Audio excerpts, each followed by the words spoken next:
And let's check the winning midday lottery numbers. Good luck if you play. The daily number 479, the big four 8938, Quinto 46773, and the treasure hunt 22, 23, 24, 25, and 29. Hope you won. Good evening, everyone, and here's tonight's Talk of the Town report. First tonight, vendors are wanted for the Sons of the American Legion Mountain Post 781 5th Annual Flea Market on Sunday, May 5th. The event will be held from 7 a.m. to 5 p.m. Cost is $10 undercover or $5 in the yard. Registration is available by calling 570-474-2161. And finally, the Senior High Schuylkill County Band Concert will be held in the Shenandoah Valley High School Auditorium Friday at 7:30. Admission is $6 for adults and $3 for seniors and children through the age of 12. That's tonight's Talk of the Town. News 13 would like to send sincere condolences to the family and friends of these recently departed. Jeannie M. Mott of Beaver Township. Funeral will be held Saturday at 10 a.m. from the Harmon Funeral Home. Friends may call Saturday from 9 a.m. until the time of service. Nancy L. Sandora of Hazleton. Services are Tuesday at a time to be announced. Friends may call Friday from 6 to 8 p.m. at the Frank J. Bonin Funeral Home. Anthony N. Chivarella of Hazleton. Funeral is Saturday at 9:30 a.m. from the Joseph A. Moran Funeral Home. Friends may call Friday from 6 to 9 p.m. Mary B. Hidveji, formerly of West Hazleton. Services will be private from the Gilbert Funeral Home. Tracy J. Fox of West Hazleton. Mass is Friday at 10 a.m. in the Transfiguration Church. No public viewing is scheduled. The Hillary J. Bonin Funeral Home is assisting the family. Marvin H. Hedwigan of Drums. Funeral is Saturday at 10 a.m. at the Butler Chapel of the Crofton Hughes Funeral Home. Friends may call Friday from 7 to 9 p.m. Stephen J. Fusick, formerly of Jetto.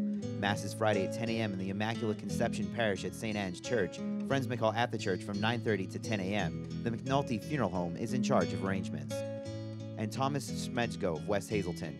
Services will be private from the McNulty Funeral Home. Tonight's obituaries have been brought to you by the Smilax Floral Shop located on 15th Street in Hazleton. For delivery to all local funeral homes and pre-order your palm crosses today, 570-454-0111. And by Mia's, once again, the Hazleton area's #1 rated restaurant. Call 570-501-3410 for information on luncheon packages. His job is to protect children who might be in harm's way and make sure they're safe. But a local children and youth worker has been charged with drunk driving at a high speed with children in his car. The caseworker charged with driving under the influence with kids on board. Our top story on News 13 at 4:30. From the Samson Production Studios in the heart of Hazleton, Pennsylvania, it's your News 13. Good evening and thanks for joining us. I'm Kathy Bazinski. A Hazleton man who works to protect children has been charged with DUI and endangering the welfare of children. He works for Luzerne County Children and Youth and pleaded with police to let him go because of his day job. Matt Petrillo is in the studio with a story you will only hear on News 13. Matt? Thanks, Kathy. The man is Eladio Matos of Hazleton. He works for Luzerne County, and after cops stopped him, he pleaded with them, asking to let him go because of his job. Well, police didn't bite. McAdoo police were at the intersection of North Kennedy Drive and Jackson Streets at around 3 in the morning a few weeks ago when they clocked a silver Hyundai racing over the speed limit. The driver, Eladio Matos of Hazleton, was going more than 50 miles per hour in a 25-mile-per-hour zone. Officer Stephen Hemanko pulled the car over that foggy night. When he approached, he said he smelled alcohol from the driver. And he's telling me he didn't drink, and then he changed his story, said he drank 2 beers in Allentown. So I get him out of the car for field sobriety. As he's given, he's totally fell and everything. Matos' blood alcohol level was .133, well over the legal limit. But he was coherent enough to remember what he did for a living. Officer Hemanko says he boasted about his connections from working at Children Youth Services in Luzerne County to try to get out of the ticket. The officer couldn't believe it. Bragging about he's a CPS worker, expect to get out of it. Started saying he's going to call the FBI up. He's going to talk to, this person in Hazleton. On top of that, police say he was driving under the influence and speeding with 2 children in the car. Police believe he put them in harm's way and charged him with endangering the welfare of children. Ironically, News 13 has confirmed Matos is a caseworker at Luzerne County Children and Youth Services. News 13 went to Eladio Matos' home in Hazleton to try to speak with him about the charges. Well, no one is answering, though we did see a woman with children walk in here about an hour ago. News 13 then went to Luzerne County Children and Youth Services in Wilkes-Barre Thursday to ask administrators about the charges. While Deputy Director Gerard Muth wouldn't go on camera, he told us he was shocked and hadn't heard about the charges against Matos. He says he plans to investigate them. Meanwhile, Officer Hamanko says this wasn't Matos' first offense. I was just definitely appalled about it. He also doesn't understand why Matos' wife, who was in the passenger side of the vehicle and apparently sober, just didn't drive instead. That the wife wasn't drunk at all. She didn't drink nothing, so I don't know why she wasn't driving, but yet he drove from Allentown and was planning on going to Hazleton. Now, the deputy director says he would immediately bring the police report to Human Services. He told us to check back with them about possible consequences for Matos. And Kathy, News 13 will follow up with this continuing story. We certainly will. Thanks a lot, Matthew. Well, a Freeland man is charged with driving drunk with his 2 young children in the car. 33-year-old Daniel Shaw is charged with aggravated assault, unauthorized use of a vehicle, resisting arrest, simple assault, endangering the welfare of a child, driving under the influence, reckless endangerment, and failing to use a booster seat. Nanticoke police say they were notified by Shaw's former girlfriend that he'd taken her car and their 2 children earlier this week. She later found an empty whiskey bottle in the car. Police called him and he admitted taking the car but said he wasn't drinking. But later they found Shaw at the woman's home where they say he reeked of alcohol and slurred his speech. Her car also was dented and leaking antifreeze. They arrested Shaw. He's in the Luzerne County Correctional Facility. A former treasurer of a fire company in Mountaintop has turned himself in for allegedly stealing money from the department. The former acting treasurer of the Rice Township Volunteer Fire Company, 31-year-old Donald Bly of Dorrance Township, is charged with writing more than $4,000 worth of checks for equipment which the department never received. Police say he didn't have receipts for the equipment and told investigators that he had never made some of those intended purchases. Bly was arraigned on the charges and released on $5,000 bond. Police in Hazleton still asking for your help to find out who beat a Hazleton man and left him lying on a city street.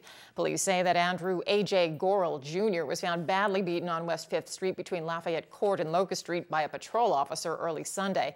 Police say Gorel is still listed in critical condition at an area trauma center. They won't say where. Police say Gorel was suffering face and head injuries and would not respond when he was discovered lying in the street. Investigators say that it appeared there was a struggle. There were also drag marks in the dirt and cinders from a home on Lafayette Street to the spot where Gorel was found. Police did interview a man who lives in the home. Now, investigators still searching for leads in this beating. Anybody with information asked to contact Hazleton detectives at the number on your screen. All information will be kept confidential. A Pottsville motorcyclist who was seriously injured in a 3-vehicle accident Saturday at Washington Township has died. The Philadelphia Medical Examiner's Office confirms that 24-year-old David Guzik died at the hospital of the University of Pennsylvania. State police say the crash happened on Route 443. They say a 20-year-old driver who was distracted apparently crashed her car into the back of another vehicle which had slowed down to make a turn. The car was then pushed into the path of Guzik's motorcycle, which was in the oncoming lane.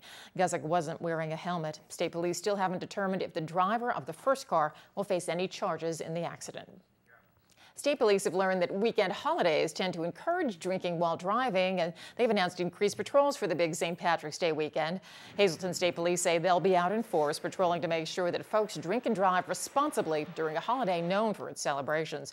Troopers will be highly visible on Greater Hazleton roads all through the weekend, looking for motorists who may be driving under the influence. Special holiday enforcement effort being done in connection with STED-D, a program of federal and state initiative to promote safety on our roads. And coming up on News 13, will your St. Patrick's Day be green with a little dust and snow? We'll tell you at News 13 weather. But first, the significance of a pope from South America to those in our region who share his faith and his heritage. That story just ahead on News 13.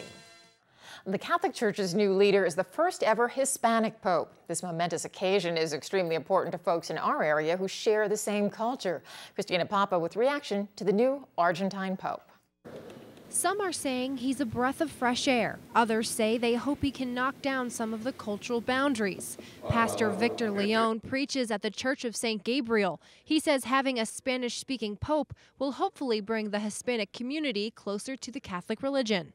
New hope because the pope is Hispanic.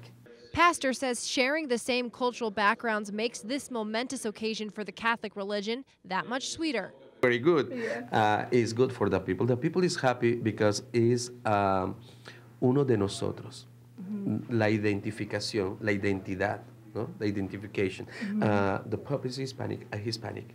I feel good. In English, uno de nosotros means one of us, and that's exactly what Pastor says makes this new pope particularly special for this area.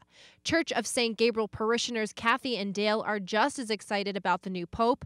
Kathy agrees that listening to the pope in your native tongue would be more meaningful. I think that having someone they can relate to, having someone that speaks their language is going to hopefully reach out to them and bring them back to the church. Dale says the message is just the same no matter the language. He just wants to see the community come together. Catholics are Catholics, doesn't matter what language they speak. When Pope Benedict spoke, it was always translated into English anyway, so it's whatever language they're speaking, they're going to translate it to people so they can't understand it, so it really doesn't matter. But the couple does agree on one thing. They hope Pope Francis can bring new ideas to the church and help find peace. We just kind of think that it's good for the church, it's good for the people. It's just something that it's new and it's refreshing, and hopefully he will do great things. Just a stronger Catholic Church, world peace. Maybe he can influence world leaders to make this a more peaceful place to live. The Hispanic Pope will be particularly important for folks who are going to Youth Day this year in Brazil. Pastor says he hopes to see the Pope when he goes with several parishioners in July. Christina Papa, News 13, Hazleton. And time now for our regional weather from the National Weather Service. Checking the radar, a couple of sprinkles north, but right now nothing but sunshine. However, we are going to see some flurries moving in as we head into the evening hours. Our creative condition is perfect for a blustery day like today was. It's by Angelo Nica, a third grader from West Hazleton Elementary Middle School, who says it's a very windy day, the trees are swaying in the breeze, and his hat just got blown off and he's trying to catch it. Now let's take a look at News 13 weather from the National Weather Service for Greater Hazleton. Tonight it'll be partly cloudy and pretty cold with the low down to 17 degrees. And for Friday, chance of rain and snow changing to all rain by late afternoon with a high near 39. Chance of some snow during the overnight, but no real accumulation, low down to 25. For Saturday, cloudy with a chance of a little snow or snow rain mix during the day, high 39. That'll end in the evening, low will be 26 degrees. And for Sunday, mostly cloudy with a high near 36, nighttime low to 26. Monday, mostly cloudy with a chance of snow and a high near 34. Over to Schuylkill County, tonight partly cloudy with a low down to 21. Then for Friday, slight chance of daytime rain and snow showers, a high up to 42. That rain and snow mix possible overnight with a low of 28. On Saturday, cloudy with a chance of snow and rain showers, high near 40. Those showers will end in the evening and then a low of 23. For Sunday, partly sunny with a high of 41, low down to 24. And then Monday, chance of rain and snow, mostly cloudy with a high near 40 degrees. And still ahead on News 13, the PIAA girls basketball playoffs move to the Hazleton area. Mike Madry with the hot hoops action in News 13 Sports. And then some local seniors wearing the green as they gear up for St. Patrick's Day. We'll share all the fun when News 13 continues. SSP TV Sports on News 13. What's going on? I'm Mike Madry filling in for Fred Barletta today. Well, Fred's missing some key action in the PIAA girls basketball bracket. Last night at the McGinn Gymnasium, we saw the 25-0 Valley Forge girls basketball team looking to keep that winning streak alive. And what you're about to see, Tri-Valley gave them much more than they bargained for. Also, Honesdale tipping off against Bethlehem Catholic, and well, we've got the highlights for that. First quarter, Taylor Troutman of Tri-Valley wide open, easy 2 points for her. Tri-Valley up 10. Tara Nodal, the 6'5" center, dominating down low. God, put her in the boys bracket, she would still dominate. Kylie Spickler, 3 points for her right there. Julie Weber finding a wide open Spickler. Fans saluting Tri-Valley. They take down the undefeated Valley Forge. Well, it was a game of two halves. The first half, they played much better than we did. I mean, I know we were winning, but they played better than we did in the first half. In the second half, we got it right, and we played the way we're capable of playing. Bethlehem Catholic taking on Honesdale, and it's Callista Walker of Bethlehem getting it started in the first quarter. She gets the bucket, Bethlehem up 2.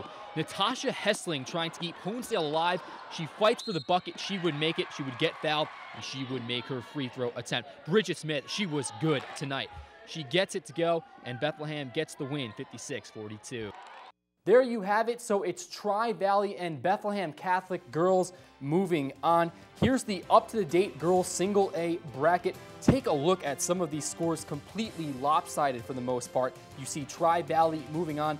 Old Forge, I don't think they saw their undefeated coming to an end, as they were stunned last night, to say the least. Meanwhile, sticking with girls basketball, the AAA bracket was in action last night, and look at that. Scranton Prep girls, they're moving on with the victory over Palmyra, and Villa Maria gets an upset over Holy Redeemer Royals. They win 44-40. Meanwhile, boys AA, Holy Cross, Trinity, Loyal Sock, and Constitution all moving on with victories. Moving on, boys Quad A, Chester, which entered the favorite in this bracket, made it look easy against Williamsport. Those boys in Philly are a team to be reckoned with. St. Joe's, Coatesville, and Great Valley all picking up wins to move on. We're down to 8 teams in each bracket, folks. Keep it locked to News 13 for your up-to-the-date bracket results. Switching locations from the court to the ice, the Penguins skating with Worcester last night, and the result, well, it wasn't too good. Good news is, though, with Hershey and Connecticut Idol, they remain 6th in the Eastern Conference. They get bounced last night 5-1. Staying on the ice, some crucial Eastern Conference matchups partaking in the NHL tonight with 20 games remaining in the season. Tonight could have an impact on the up-to-the-date playoff picture. The Penguins riding in with a 6-game winning streak roll into Toronto, facing the Maple Leafs. Islanders play Tampa Bay, and this is the biggest matchup on tap. The Rangers playing Winnipeg. If the Jets win, they'll flip-flop positions with the Rangers for the final playoff spot. Both teams with 28 points. And a little side note, the NHL approved conference realignment today. That will completely change the divisional structure and playoff format for next season. The NHL taking a huge gamble, to say the least. Meanwhile, Ball State eliminated from the MAC tournament despite Daquan Scapes' 28 points. He also broke the record for the most threes in a game, knocking down 7.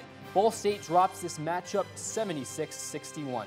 And our last story of the day, Hazleton native Russ Kanzler chipping in on Baltimore's 9-4 win over the Twins. Kanzler went 1 for 2 at the plate and scored a run as well. With the hit, Kanzler is now batting .208 this spring training. We'll just have to wait and see what role Kanzler will play, if at all, with Baltimore. Remember to keep it locked with News 13 Sports. Tomorrow we'll have a rundown on some Hazleton sports happening in the area. I'm Mike Madry, and that's all for your News 13 Sports.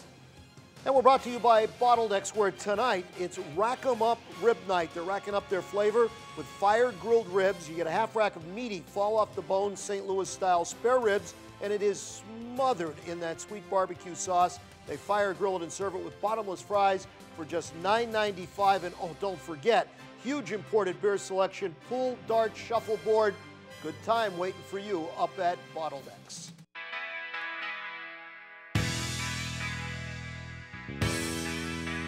Hey guys, welcome to Holy Family Time. We may not be eating pie, but we're talking about pie today on 314. It's March 14th. What's the special day about? Well, since pi is 3.14, we're doing March, and it's obviously the 14th. And radius is actually the middle point of a circle to the out of part of a circle. So we're going to use this. We're going to pretend this is the circle. So you're going to explain a little bit about what pi is, right? 3.14. Yes. Yeah, 3.14. Like I said, the radius is the middle point to the exterior of a circle, and circumference actually equals 2 times pi times the radius.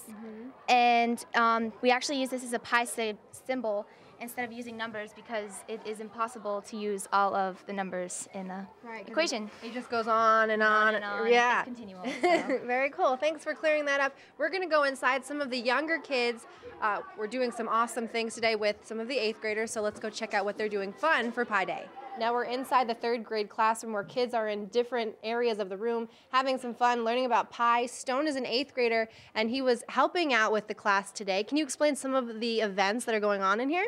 Sure. Today we were doing 4 different events in this classroom. We were doing the pi fractions, we were doing necklaces, we were doing hula hooping, and then we were also doing the pi chain. Pi chain. So that's a lot of, all these things relate to pi, right? Right. Very cool. Thank you so much. Now, I have some of the 3rd graders here with me. Can you show me your project? This is what I made. This is what you made. What did you enjoy what you were doing today? Yes. Yeah, you had a lot of fun. Very cool. And this is the pi graph that they did. And then over here, what is that symbol? 3.14. And then there's another name for it though, right? Yes. What's that? Pi. Pi. And it's not spelled like the pie you eat, is it? No. No, how do you spell it? P-I. P-I. Talking about pi, Bella, They're going to do something fun today, right? What are they doing? There's a pie eating contest. Okay. And one kid from each class participates in the pie eating contest. And I mean, what do they have to hold their hands behind their back, right? And then they just stick their faces in the pie? Yes. Yeah, so it's going to be fun for you guys later. Awesome. But there's also one more thing inside here before you guys go to that pie eating contest. You were hula hooping, right? Did you have fun? What was going on? I barely did any. You barely did any, but it was fun, right? You learned a little bit about pie and can you explain a little bit why that has to do with pie? Well, the hula hoops are circles and so are pie. So that's what they were telling you. 8th graders were helping you out. Very cool. So it looks like you guys learned a couple things about 3.14. 3.14. All right. Thanks for clearing that, guys. That's this week's Family Time. We'll see you guys next week. And finally, it was a sea of green today at Hazelton Senior Center. Folks dressed up in their festively green attire to celebrate St. Patty's Day. Christina Papa was there, and she definitely joined in the celebration. She may not be Irish, but St. Patrick's Day is still very special to Charlotte Correo. Celebrate St. Patrick's Day. My first husband that passed was born on St. Patrick's Day.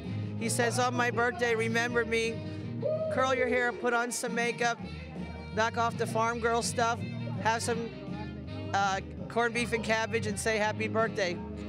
And I wish him happy 79th this year. And she wasn't the only one who dressed her best to the Hazelton Senior Center. Many seniors came out today to enjoy some 4-leaf clover cookies, green punch, and spend time with their friends. I'm here at the center. We celebrate with everybody.